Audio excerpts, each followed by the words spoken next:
बिस्मिल्लाहिर्रहमानिर्रहीम। अस्सलामु अलैकुम रहमतुल्लाहि व बरकातुहू। उम्मीद है तमाम नाज़रीन खैर आफियत से होंगे।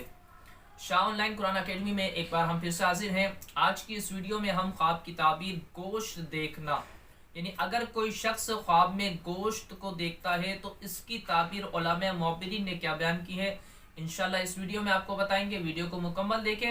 चैनल पर नए हैं इसको सब्सक्राइब कर दें, बेल आइकन पर क्लिक कर दें। इंशाल्लाह इस तरह की इन्फॉर्मेटिव वीडियोस आप तक पहुंचती रहेगी।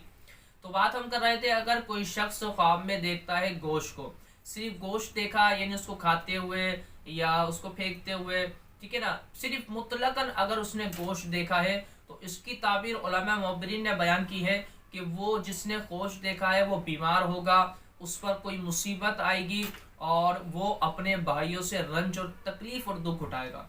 यानी ये साहिब ख्वाब के लिए अच्छी ताबीर नहीं है। उसे चाहिए जिसने ख्वाब देखा है कि वो इस्तिग़फ़ार करे, तौबा करे, सदका व खैरात करे, अल्लाह की बारगाह में दुआ करे, अल्लाह तबारक तआला उसके लिए आसानी अता फरमाए। अस्सलामु अलैकुम रहमतुल्लाहि व बरकातुहू।